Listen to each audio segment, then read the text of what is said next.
राधा कृष्ण युगल सरकार की जय। ऐसी भगवान की मुस्कान है जो माया कही गई है, जिसने अच्छे अच्छों को लुभाया है। तो जो मुस्कान के मारे है ना, उनको लक्ष्मी का क्या है। इसलिए भगवान नारायण ने लक्ष्मी को देखा तक नहीं, और लक्ष्मी वर्ण उसी का करती है जो उसको देखता तक नहीं। इसमें जीवन का सूत्र छिपा हुआ है, अगर आप समझना चाहो तो। पूरी दुनिया पैसे के पीछे भाग रही है, किंतु कर्म के लिए सबको आलस्य है।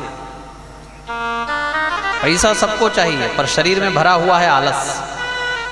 इसके विपरीत भगवान नारायण कहते हैं लक्ष्मी को ना देखना। क्या कारण है इसके पीछे? पैसा मत देखो, कर्म करो।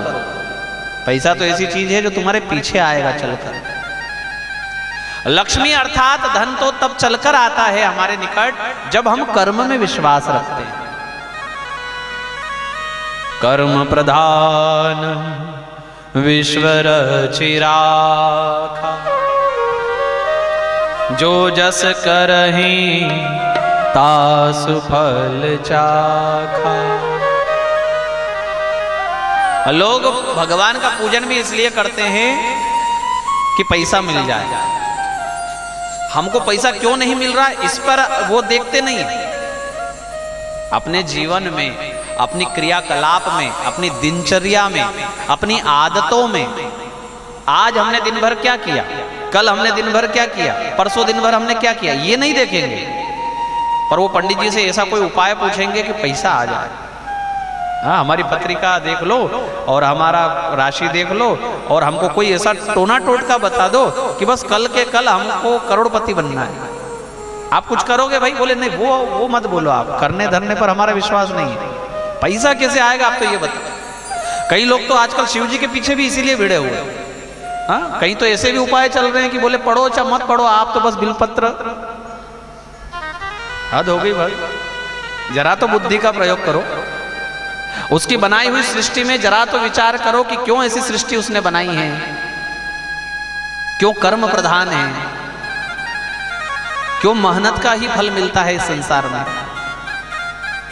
और यदि बिना मेहनत के मिला भी ना, तो उसको अधिकार का नहीं कहा जाएगा, जिसको कहते ना हराम का। जो बिना मेहनत का है वो है क्या बिना, और वो फिर कितना टिकेगा और कितना हमारे धन को शुद्ध करेगा, कितने हमारे परिवार को, हमारी बुद्धि को समझेगा, हमारे घर को व्यवस्थित रखेगा। बर्बाद कर जाएगा। किसी गलत तरीके से आ भी गया ना, इसलिए कर्म पर विश्वास रखें। अनेक ऐसे हमारे यहाँ साधन है, अनेक ऐसे साधन है कि आपकी मेहनत और प्रयास से भी सफलता नहीं मिल रही है। तब आप किसी को पूछो कि अब क्या करना है। अपनी पहले दिनचर्या तो बताओ कि हम दिन भर में ये करते हैं। सामने वाले को लगेगा कि हाँ पर्याप्त मेहनत कर रहे हो आप, इसके बाद भी आपको सफलता नहीं है। ऐसे विद्यार्थी हमारे पास आते हैं, कई बार ऐसा होता है। कई ऐसे विद्यार्थी हैं, आपको सुनकर आश्चर्य होगा कि बेचारा साल भर मेहनत करता है, अच्छे से पढ़ता है, पर परीक्षा के समय बीमार पड़ जाता है। परीक्षा के ही समय उसके घर में ऐसी कोई घटना हो जाती है कि साल भर का पढ़ा हुआ उसका बेकार चला जाता है। तब हमको लगता है कि हाँ इसकी सहायता करनी चाहिए, ये वास्तविकता में इसको आवश्यकता है हमारी। तब उसको ऐसा कोई मंत्र दो, तब उसको कोई ऐसी उपासना दो। अब कोई पढ़े ही नहीं और हमको कहे कि ऐसा कुछ बता दो कि बस फर्स्ट डिवीजन आ जाए।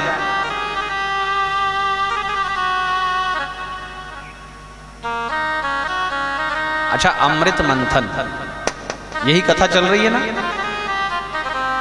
भगवान अकेले समुद्र को मथने में समर्थ थे, मथ देते और निकाल करके देवताओं को दे देते, पी लो। ऐसा क्यों नहीं किया भगवान ने? मेहनत किससे करवाई? देवताओं से ही करवाई ना। हाँ, जहां जहां उनको दिक्कत हुई, पहाड़ नहीं उठा, भगवान ने सहायता की। पहाड़ धारा डूबने लगा, भगवान ने सहायता की। झगड़ा मच गया अमृत के निकलने पर, दैत्य और दानव में, देवों में, तो भगवान ने मोहिनी बनकर सहायता की, किंतु कर्म तो उन्हीं से करवाया ना। रामचरितमानस में बाली और सुग्रीव को आपस में लड़ाया। भगवान तो पहले भी बाली को मार सकते थे, किंतु पहले मेहनत सुग्रीव से करवाई, सहायता बाद में भगवान ने की। और मानो कि एक चूहे को एक हाथी से लड़ा दिया। बाली और सुग्रीव का युद्ध क्या है पता है? एक चूहा और एक हाथी का युद्ध है, किंतु भगवान ने चूहे को जिता दिया। कर्म तो करना पड़ेगा ना, बिना कर्म किए ये समुद्र मंथन की कथा पूरी कैसे होगी? और कर्म यदि करेंगे तो लक्ष्मी वर्ण करेगी। कमाल की बात तो ये है कि लक्ष्मी ने जब वर्ण किया, माला डाली गले में, तब भी भगवान ने लक्ष्मी को नहीं देखा कि अब तो ये पत्नी हो गई, अब तो कम से कम इसको देखूं एक बार ना। भगवान ने दाएं और बाएं देखा, सीधे हाथ की तरफ देखा दूर दूर तक, उल्टे हाथ की तरफ देखा दूर दूर तक। ये क्या चक्कर है भाई? आपको पत्नी को देखना चाहिए, इतना सुंदर मुखड़े वाली पत्नी आपको मिली है। हाँ, पूरी दुनिया जिसके लिए पीछे भाग रही थी, उसने सबको छोड़ा, आपका वर्ण किया, और आप उसको ना देखकर उसका अपमान कर रहे हो। भगवान ने कहा कि मैं इसलिए दाएं बाएं देख रहा हूं क्योंकि अब लक्ष्मी मेरे पास आई है, तो कहीं मेरा अड़ोसी पड़ोसी भूखा ना सो जाए, मेरे समाज में, मेरे मोहल्ले में कोई दीन दुखी ना रह जाए। पैसा मेरे पास आया है, तो अब मुझे लोगों का ध्यान रखना है।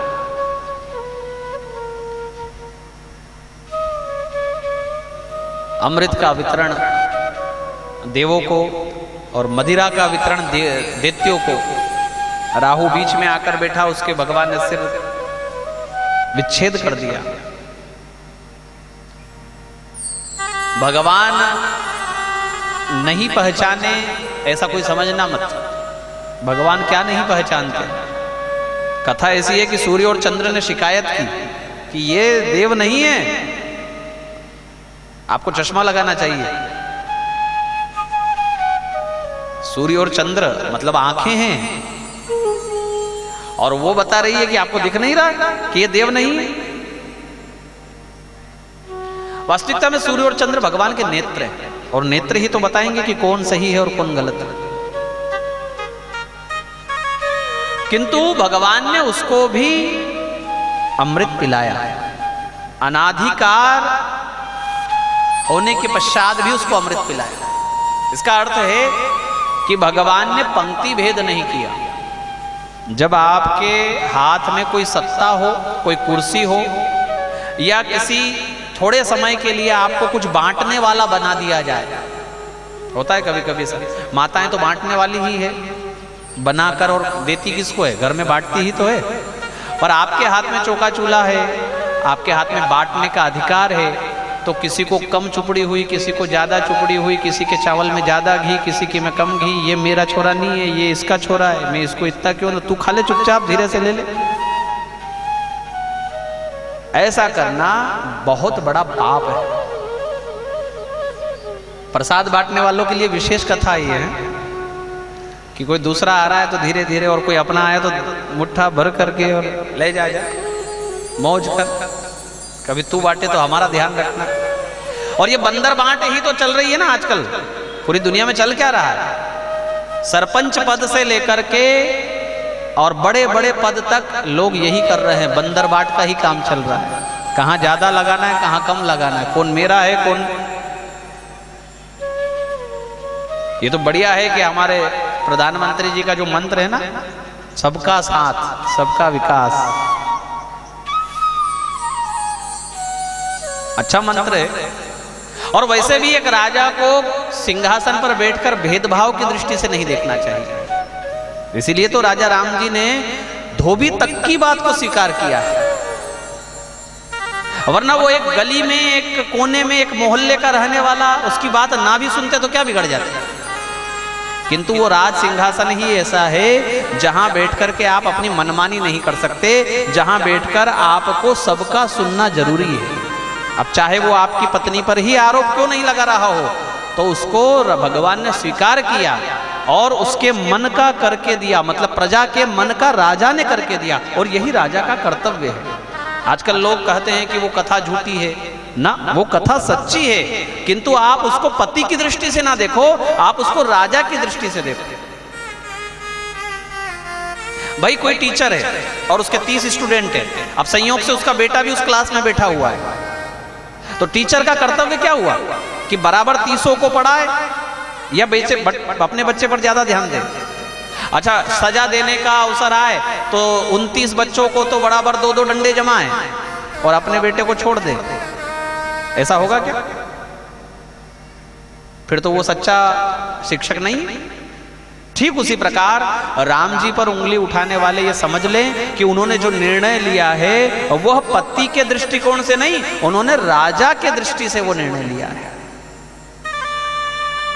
और जिनकी पत्नी को स्वीकार है तो हम दोष की उंगली उठाने वाले कौन? कई लोग दोष देखते हैं, मीराबाई के ऊपर दोष देखते हैं, बोले उनने जहर का भोग लगा दिया भगवान को। बताओ, अब बताओ, जहर का कोई भोग लगता है भगवान को? जिसको भोग लगाया वो तो बढ़िया मजे से पी गया और तुमको मीन में एक निकालने में क्या? लोग कहे कि नमक बहुत है, नमक बहुत है, घर का धनी तो चूर चूर के खा गया, और तुम खूब चिल्लाओ कि नमक बहुत है, नमक बहुत है, उससे क्या लेना देना? भगवान ने तो मीराबाई के विष का भोग लगाया ही ना, बाद में कोई भी उंगली उठाए।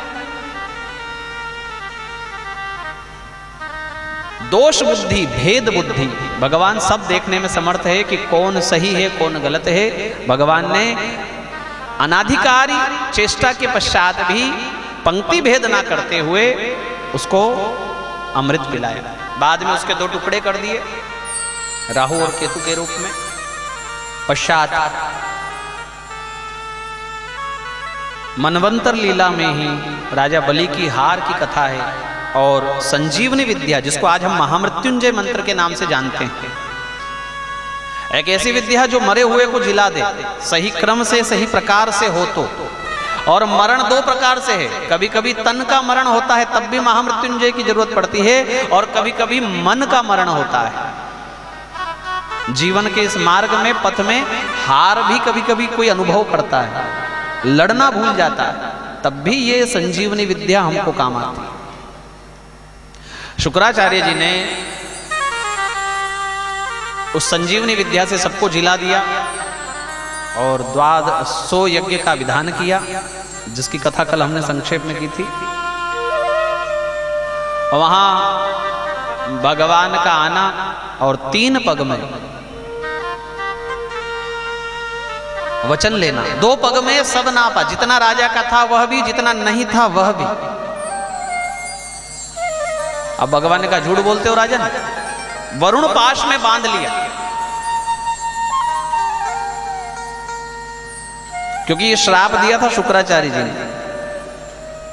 शुक्राचार्य जी ने कहा कि अगर तुम मेरी बात नहीं मानेगा तो बंधा जाएगा, स्वीकार है, श्रीहीन हो जाएगा, स्वीकार है। आप कहते हो झूठ बोल दूं, कैसे झूठ बोल दूं? बोले झूठ बोला जा सकता है, गुरुजी सिखा रहे हैं देखो शिष्य को। ऐसी भागवत में कथा है कि गुरुजी अपने शिष्य को सिखा रहे हैं कि झूठ बोलना चाहिए, कब बोलना चाहिए उसके रास्ते भी बताए। स्त्रीषु नर्म विवाहे च वृत्त्यर्थे प्राण संकटे गो ब्राह्मणार्थे हिंसाया नानृतम स्यात् जुगुप्सितम। किसी कन्या का विवाह होना हो और कोई अड़चन आ रही हो, क्या अड़चन आ रही हो कि उसकी एक आंख फूटी हो कन्या की, तो लड़के वाले आते हैं, देखकर चले जाते हैं, उसको कोई स्वीकार नहीं करता। और अगर आपको एक झूठ से उसका विवाह हो रहा हो तो आपका झूठ झूठ नहीं सत्य कहा जाएगा। आप यूं कह सकते हो कि वो तो सबको एक आंख से देखती है भैया, वो तो इतना बढ़िया घर चलाती है कि कोई भेदभाव नहीं करती। बाद में पकड़ा जाओ तो कह दो कि हमने तो कहा था कि एक आंख से देखती है, अब तुम ना समझे तो हम क्या करें। स्त्रीषु नर्म विवाहे च वृत्त्यर्थे, आपकी आजीविका के ऊपर लात पड़ रही हो और एक झूठ से आपकी आजीविका बच रही हो तो आपका झूठ स्वीकार है। प्राण संकटे, एक झूठ से अगर आपके प्राण बच रहे हो तब भी आपका झूठ स्वीकार है। और गो ब्राह्मणार्थे, गाय और ब्राह्मण के लिए यदि आपको झूठ बोलना पड़ रहा हो तब भी आपका झूठ स्वीकार है। कोई बहुत निंदनीय कार्य हो रहा हो समाज में, दुराचार हो रहा हो, किसी पर अत्याचार हो रहा हो, पाप कर्म हो रहा हो और आपके एक झूठ से वो सब बच रहा हो, तो आपको वह झूठ बोलना स्वीकार है, इसमें पाप नहीं लगेगा। भाई कोई गाय आपके सामने से निकल कर जाए और पीछे से कसाई दौड़ता हुआ आए और आपसे पूछे कि गाय किधर गई, और आप तो हरिश्चंद्र के छठी संतान हैं और आप तो झूठ बोलते ही नहीं और आपने सही रास्ता बता दिया कि इधर गई, तो वो गाय कटेगी तो उसका दोष किसको लगेगा? इसलिए कहां सत्य है और कहां झूठ है, ये विवेक हमको भगवान ने दिया। कई लोग रात दिन फोन पर झूठ बोलते, आजकल फोन तो झूठ बोलने की ही मशीन है। जो ना भी झूठ बोलता हो ना, जिसने अपने माता पिता से भी झूठ बोलना ना सीखा हो, उसको फोन ने सिखा दिया। घर में बैठे बैठे पलासिया तक तो आ गया बस।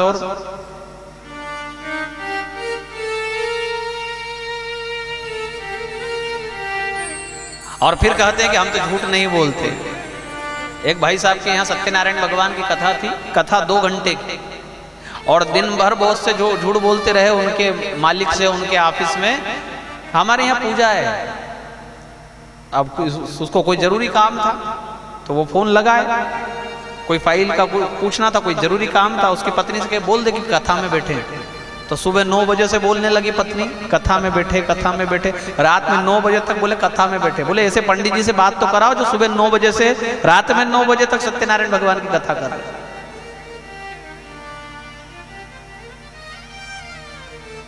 तो यूं 50 झूठ बोलेंगे, किंतु जहां बोलना है वहां नहीं बोल पाएंगे।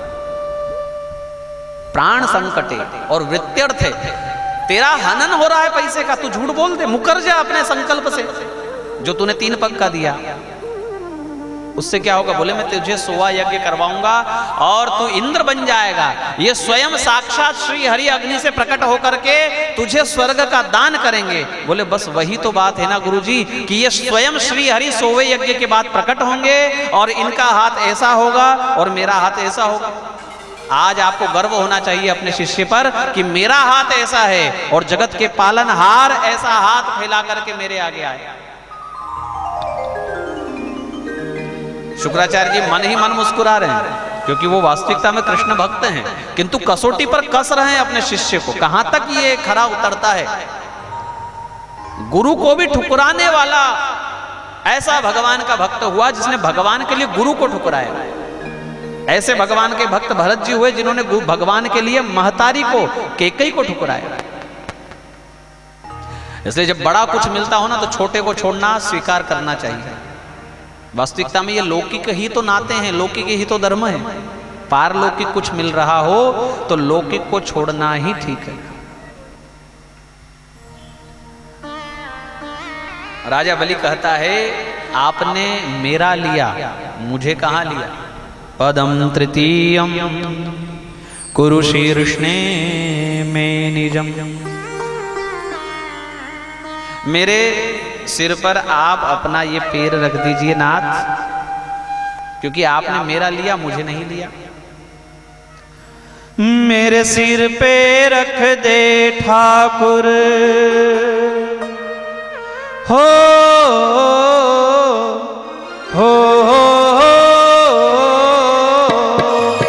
मेरे सिर पे रख दे ठाकुर अपने ये दोनों हाथ। देना हो तो दीजिए जन्म जन्म का साथ। देना हो तो दीजिए जन्म जन्म का साथ। मेरे सिर पे रख दे ठाकुर, मेरे सिर पे रख दे ठाकुर अपने ये दोनों हाथ। देना हो तो दीजिए जन्म जन्म का साथ। देना हो तो दीजिए जन्म जन्म का साथ।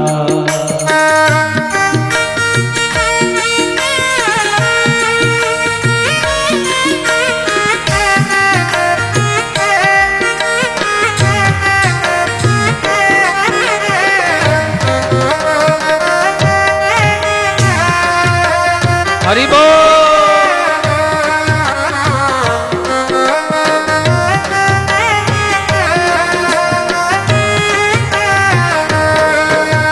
झुलस रहे हैं गम की धूप में, प्यार की छैया कर देना। झुलस रहे हैं गम की धूप में, प्यार की छैया कर देना। हो झुलस रहे हैं गम की धूप में, प्यार की छैया कर देना। झुलस रहे हैं गम की धूप में, प्यार की छैया कर देना। बिन कान्हा के नाव चले ना, अब पतवार पकड़ लेना। बिन कान्हा के नाव चले ना, अब पतवार पकड़ लेना। मेरा रास्ता कर दे रोशन, हो हो, मेरा रास्ता कर दे रोशन, छाई अंधियारी रात। देना हो तो दीजिए जन्म जन्म का साथ। देना हो तो दीजिए जन्म जन्म का साथ।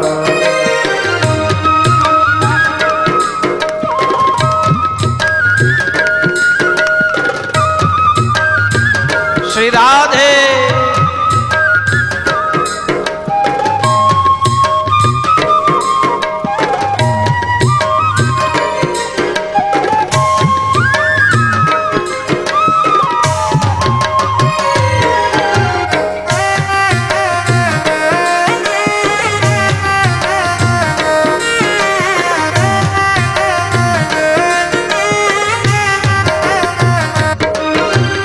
इसी जन्म में सेवा देकर बहुत बड़ा एहसान किया। जन्म में सेवा देकर बहुत बड़ा एहसान किया। हो इसी जन्म में सेवा देकर बहुत बड़ा एहसान किया। इसी जन्म में सेवा देकर बहुत बड़ा एहसान किया। तू ही गोविंदा तू ही गोपाला, मैंने तुझे पहचान लिया। तू ही गोविंदा तू ही गोपाला, मैंने तुझे पहचान लिया। तेरा साथ रहे बरसों तक, हो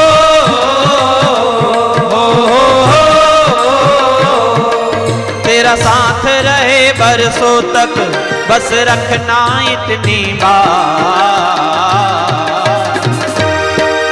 देना हो तो दीजिए जन्म जन्म का साथ। देना हो तो दीजिए जन्म जन्म का साथ।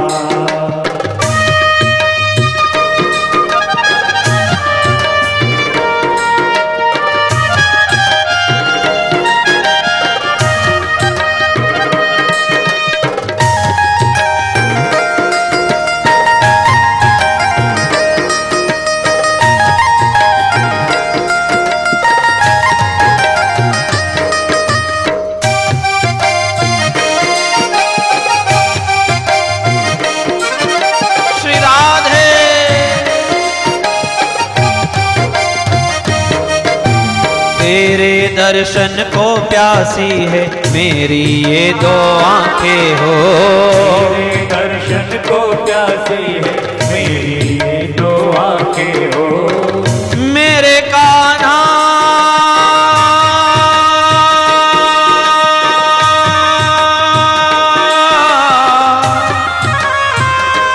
हे गोपाल,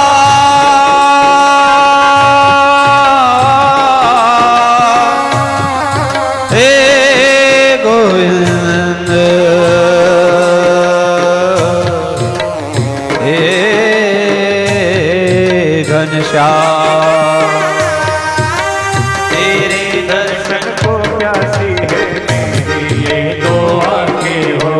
ऐसा हमने क्या मांगा जो देने में शर्माते हो।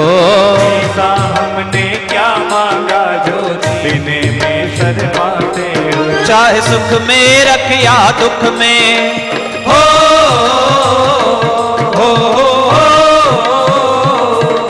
चाहे सुख में रख किया दुख में बस होती रहे मुलाकात। देना हो तो दीजिए जन्म जन्म का साथ, देना हो तो दीजिए जन्म जन्म का साथ। मेरे सिर पे रख दे ठाकुर हो,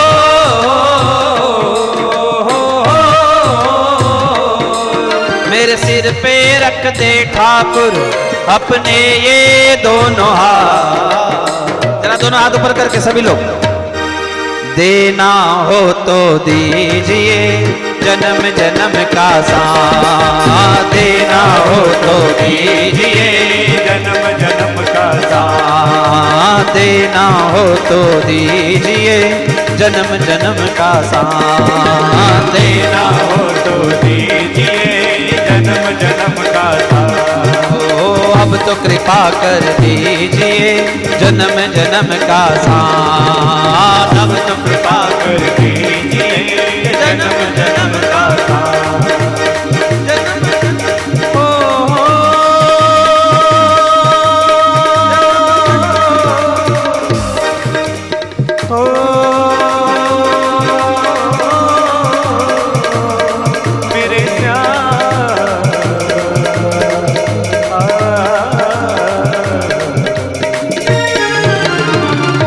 गोपाल कृष्ण भगवान की जय।